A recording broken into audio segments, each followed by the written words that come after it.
ED दरअसल भाजपा का extortion department है। ये एक्सटॉर्शन डिपार्टमेंट जो है भाजपा आरएसएस के लिए इलेक्शन के साथ भी और इलेक्शन के बाद भी, प्रधानमंत्री जो कहते हैं कि हम 18-18 घंटे काम करते हैं, यही एक्सटॉर्शन डिपार्टमेंट 18-18 घंटे काम करता है।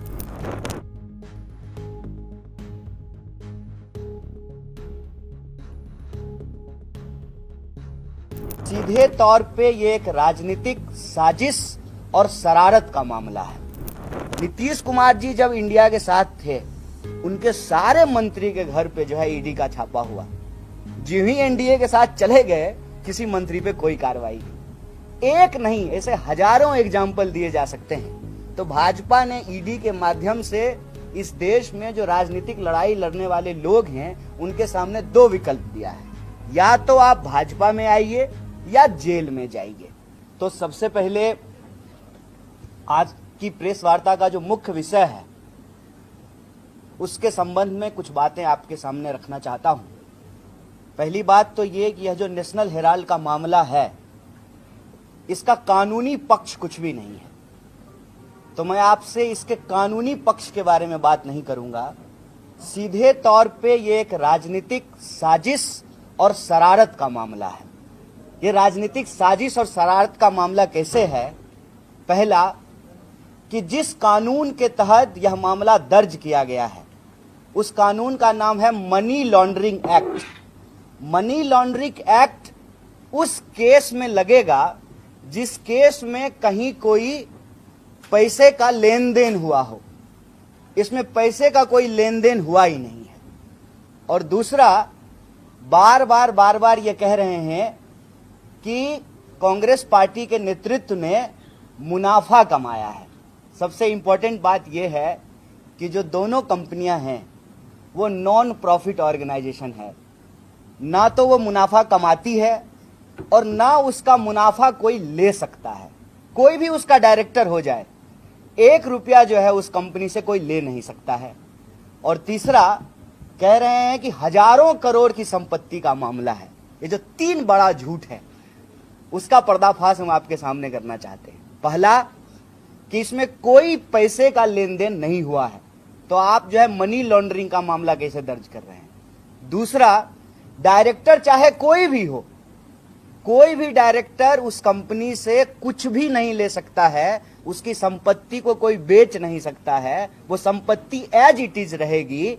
तो जो है राहुल गांधी और सोनिया गांधी जी ने फायदा कैसे ले लिया? और तीसरा, सुविधा अनुसार बदलते रहते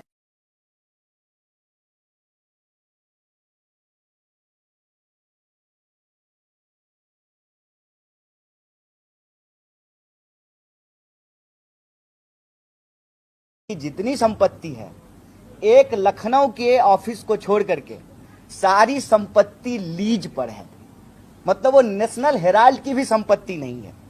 यह जो हमारा प्रदेश कार्यालय है, ये कांग्रेस पार्टी की इंडिविजुअल प्रॉपर्टी है, लेकिन जो सरकार से हमको ऑफिस मिला है वो हमारी प्रॉपर्टी नहीं है, वो सरकार की प्रॉपर्टी है। सरकार जब चाहेगी तब ले लेगी।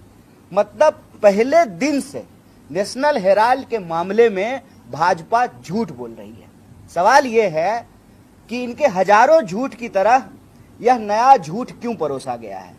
नया झूठ इसलिए परोसा गया है कि प्रधानमंत्री जब आए थे तो उन्होंने एक बात कही, कांग्रेस मुक्त भारत। उनको एक बात समझ में आ गई, तीसरी बार प्रधानमंत्री बने हैं, कि कांग्रेस मुक्त भारत नहीं हो सकता है। खास करके उस परिवार के रहने के चलते जिस परिवार से 2 प्रधानमंत्री ने अपनी शहादत दी हो देश के लिए। देश के लिए बलिदान देने वाले परिवार को बदनाम करने पे इसलिए उतारू हैं कि इनको मालूम है कि इनके खिलाफ कोई भी आरोप चिपकता नहीं है।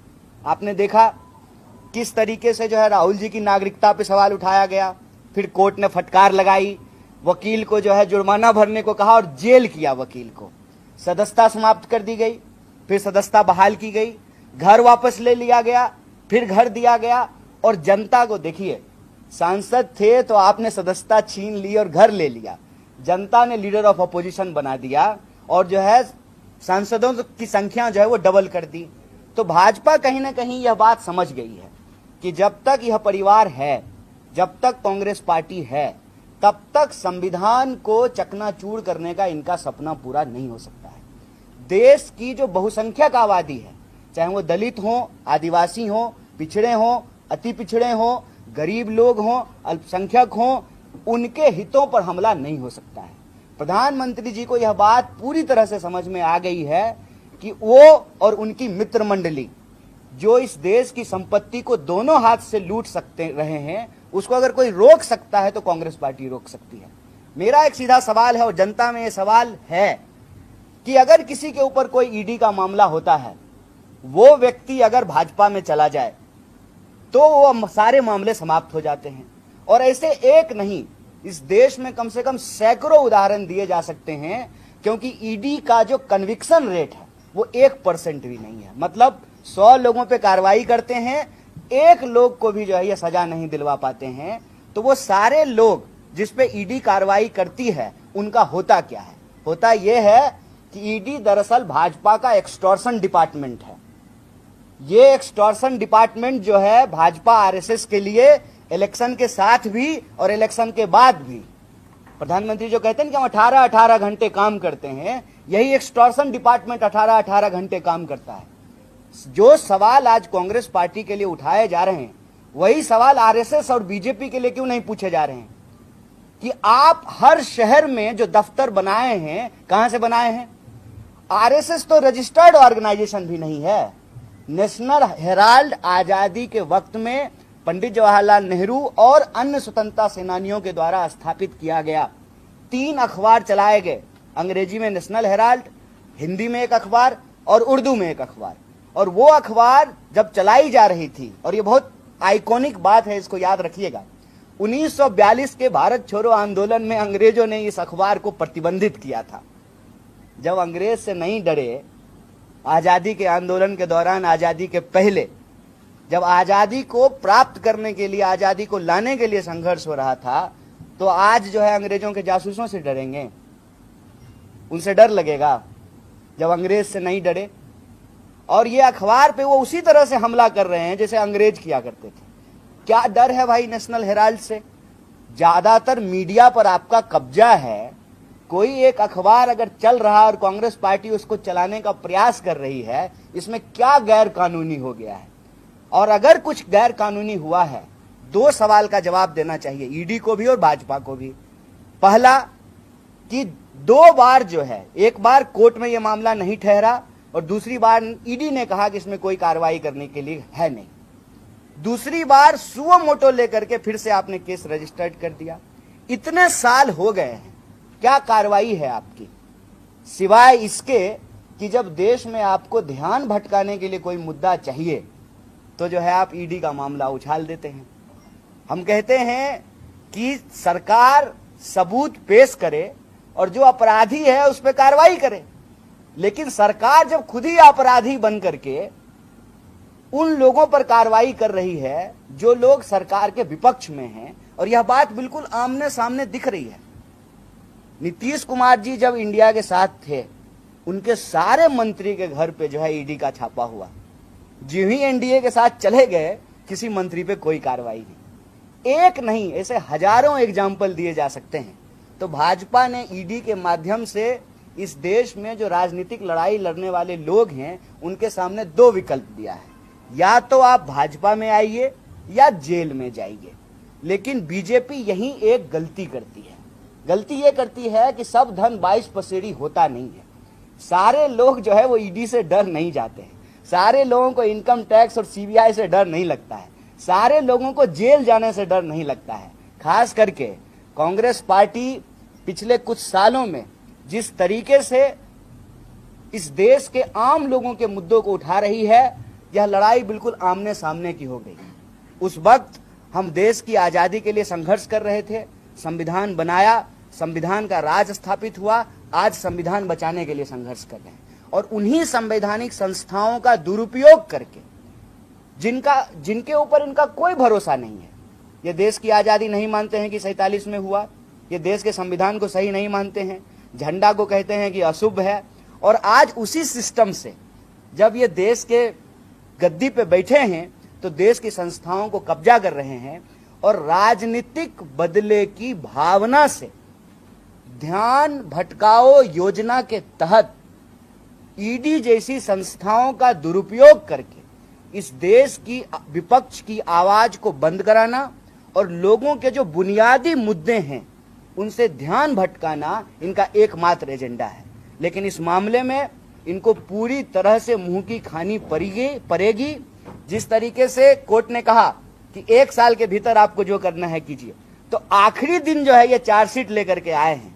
जो चार्जशीट कांग्रेस पार्टी को अभी तक नहीं दी गई है, जो एक्यूज्ड हैं उनको नहीं दिया गया है, लेकिन मीडिया में उसका डिटेलिंग जो है वो चल रहा है। तो इनको लगता है कि टीवी वाले आपकी अदालत में न्याय का फैसला होगा तो सब कुछ जो है ना ये अपने हिसाब से नहीं चला सकते हैं। इस देश में आज भी लोकतंत्र है, संविधान का शासन है और जनता के न्यायालय में हम जाएंगे और जनता के न्यायालय में जा करके जो सच्चाई है वो सच्चाई लोगों के सामने रखेंगे। और इसी प्रक्रिया में हम आप तमाम मीडिया साथियों से बात करने के लिए आए हैं और इसमें हमारा स्पष्ट मत है। पहला, कोई जो है पैसे के लेन देन के बिना मनी लॉन्ड्रिंग का केस किया गया है। दूसरा, कोर्ट में यह मामला नहीं ठहरा, ईडी ने भी कार्रवाई करने से मना कर दी, फिर भी जबरदस्ती जो है इस मामले को दर्ज किया गया। तीसरा, जानबूझ करके उस परिवार को जिसने बलिदान दिया है उसको ये बदनाम करना चाहते हैं ताकि कांग्रेस पार्टी को हतोत्साहित किया जाए, निराश किया जाए। तो हम आपके माध्यम से आरएसएस बीजेपी को कहना चाहते हैं कि नेशनल हेराल्ड एक हिस्टोरिकल आइकॉनिक चीज है। 1942 के भारत छोड़ो आंदोलन में अंग्रेजों ने प्रतिबंधित किया, तब भी जो है देश को आजादी 47 में मिली। आज आप लोकतंत्र की आवाज को बंद करने की कोशिश कर रहे हैं, लेकिन ये होगा नहीं। हम अपने काम पे निरंतर आगे बढ़ते रहेंगे और जैसा कि हमारे प्रदेश अध्यक्ष जी ने आपको बताया कि हम इनके ध्यान भटकाओ योजना को अच्छे तरीके से समझ रहे हैं। संविधान बचाने की बात हो, महंगाई की बात हो, बेकारी की बात हो, भेदभाव की बात हो और जिस तरीके से देश आर्थिक संकट की तरफ जा रहा है, मिडिल क्लास लोग हर चीज के लिए जिस तरह से परेशान हो रहा है, इन मुद्दों को हम प्रमुखता से उठाते रहेंगे। परिवार को बदनाम करने की ना इनकी नीति नहीं है, ना रीति नहीं है और इसके बारे में हम सब जानते हैं कि सांच को कोई आंच नहीं होता है। खास करके आप उस परिवार को बदनाम नहीं कर पाएंगे जिस परिवार के लोगों ने देश के लिए बलिदान दिया है। लोग आज पूछ रहे हैं, इनकम टैक्स डिपार्टमेंट ने कहा कि 462 करोड़ की प्रॉपर्टी है। प्रॉपर्टी के बारे में भी आपको बता देते हैं। एक लखनऊ के ऑफिस को छोड़ करके नेशनल हेराल्ड की सारी प्रॉपर्टी लीज पर है और जो परिवार, देश के पहले प्रधानमंत्री पंडित जवाहरलाल नेहरू अपना हजारों करोड़ का प्रॉपर्टी देश को दान दे दिए, वो एक अखबार की प्रॉपर्टी ले लेंगे? ये देश के आम लोग सवाल कर रहे हैं। जिन्होंने अपनी संपत्ति देश को दे दिया, तो देश का जो अखबार है जो आजादी के आंदोलन में चला, उसकी प्रॉपर्टी वो ले लेंगे। हकीकत यह है कि उसकी प्रॉपर्टी कोई ले ही नहीं सकता है, वो एक नॉन प्रॉफिट ऑर्गेनाइजेशन है। तो एक झूठ को इन्होंने बार बार बोला है। उस झूठ से हम लोग घबराने वाले नहीं हैं। कांग्रेस पार्टी अपने कार्यक्रम पे निरंतर चलेगी और बीजेपी और आरएसएस की देश को बांटने की, गरीब लोगों को परेशान करने की और देश की संपत्ति को अपने मित्र मंडली को पहुंचाने की जो नीति है, इसका पर्दाफाश करेगी। क्योंकि ये देश में नहीं चल सकता है कि आपको एक बार मैंडेट मिल गया है तो आप संख्या के दम पर जो है कुछ भी कहेंगे, कुछ भी बोलेंगे। आप किसी के ऊपर ईडी का कार्रवाई करते हैं, वो इंसान अगर आपसे समझौता कर ले, वो अगर आपकी मित्र मंडली में शामिल हो जाए तो सारा कार्यक्रम बंद हो जाता है। और आप हर राज्य दर राज्य यह घटना जो है उठा करके देख सकते हैं। किसी भी राज्य में कोई ऐसा विपक्षी पार्टी नहीं है जिसके नेताओं को डराने धमकाने के लिए ईडी का इस्तेमाल नहीं किया गया हो। तो यह जो एक्सटॉर्शन डिपार्टमेंट है भाजपा का, इसको जो कार्रवाई करना है करे। हम जनता के बीच में हैं, आपके माध्यम से इन मुद्दों की सच्चाई इन डिटेल आपको जो है प्रेस रिलीज के माध्यम से देंगे। और हमारा आपसे निवेदन है कि भाजपा की जो ध्यान भटकाओ योजना है, इसकी हकीकत जनता के बीच में आए और जनता के जो वाजिब सवाल हों उस पर चर्चा हो, ना कि एक राजनीतिक साजिश और शरारत को उसके कानूनी पक्षों में उलझा करके जनता का ध्यान न भटकाया जाए। बहुत बहुत धन्यवाद।